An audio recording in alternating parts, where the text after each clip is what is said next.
আসসালামু আলাইকুম ভিউয়ার্স। আমরা বর্তমানে মোটামুটি সবাই জানি যে গত 14 অক্টোবর 2025 এর পর থেকে মাইক্রোসফট উইন্ডোজ 10 এর যাবতীয় সহায়তা বন্ধ করে দিয়েছে। তারা উইন্ডোজ 10 এর জন্য আর কোনো সিকিউরিটি আপডেট, নিরাপত্তা সহায়তা, প্রযুক্তিগত সহায়তা, বাগ ফিক্স কোনো সহায়তাই তারা আর করবে না। তো এটার মূল উদ্দেশ্য হচ্ছে তারা চাচ্ছে যে উইন্ডোজ 10 সবাই ব্যবহার করা বন্ধ করে দিয়ে সবাই এখন উইন্ডোজ 11 ব্যবহার করুক। এটা হচ্ছে মূলত মাইক্রোসফটের চাওয়া। তাহলে এখন কথা হচ্ছে, বর্তমানে যারা উইন্ডোজ 10 এখনও ব্যবহার করছে তারা কতটা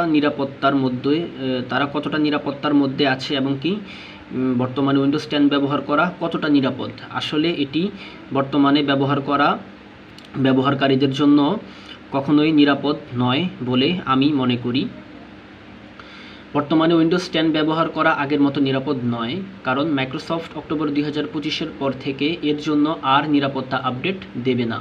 এটি ম্যালওয়্যার এবং হ্যাকিংয়ের ঝুঁকি বাড়াতে পারে।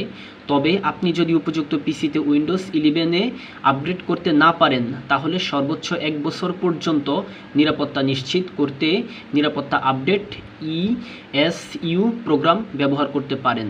উইন্ডোজ 10 ব্যবহার করার ঝুঁকি। বর্তমানে উইন্ডোজ 10 ব্যবহার করা মোটামুটি ভালো পরিমাণ ঝুঁকি বলে আমি মনে করি।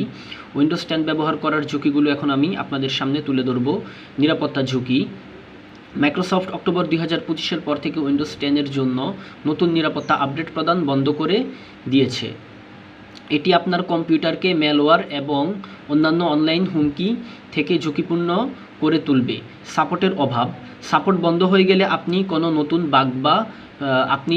নতুন বাগ ফিক্স বা প্রযুক্তিগত সহায়তা পাবেন না। তার মানে এখন বোঝা গেল উইন্ডোজ 10 যারা ব্যবহার করতেছে তারা অবশ্যই নিরাপত্তা ঝুঁকিতে আছে।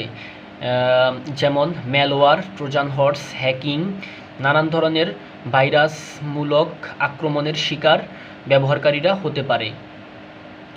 তো তাহলে তাদের এখন কি করতে হবে? তাহলে তাদের এখন করণীয় হচ্ছে, যারা উইন্ডোজ 10 ব্যবহার করেন তারা এখন অতি শীঘ্রই উইন্ডোজ 11-এ উইন্ডোজ 10-কে আপগ্রেড করে নিতে হবে।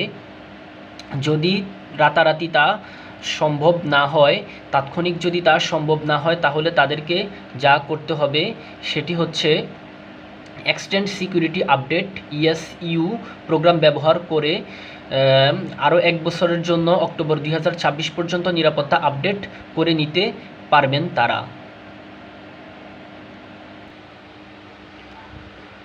যদি ESU প্রোগ্রাম আপডেট করা সম্ভব না হয়, তাহলে অবশ্যই আপনাকে উইন্ডোজ 10 ব্যবহার করার ক্ষেত্রে অ্যান্টিভাইরাস ব্যবহার করতে হবে। তো বাজারে আমাদের ভালো মানের অনেক অ্যান্টিভাইরাস পাওয়া যায়, আমরা অবশ্যই সেগুলো ব্যবহার করব। আর যদি ব্যবহার না করি, তাহলে উইন্ডোজ 10 ব্যবহার করার ক্ষেত্রে অবশ্যই আপনি সর্বোচ্চ নিরাপত্তাহীনতায় ভুগবেন। ম্যালওয়্যার, ট্রোজান হর্স, হ্যাকিংয়ের মতো ঝুঁকিতে আপনার কম্পিউটার থাকবে। তাই ঝুঁকি এড়াতে অবশ্যই আপনাকে সিকিউরিটি আপডেট করে নিতে হবে, নয়তোবা আপনাকে অ্যান্টিভাইরাস ব্যবহার করতে হবে। কারণ আপনি মাইক্রোসফটের কাছ থেকে আর কোনো প্রযুক্তিগত সহায়তা বা নিরাপত্তাগত সহায়তা পাবেন না।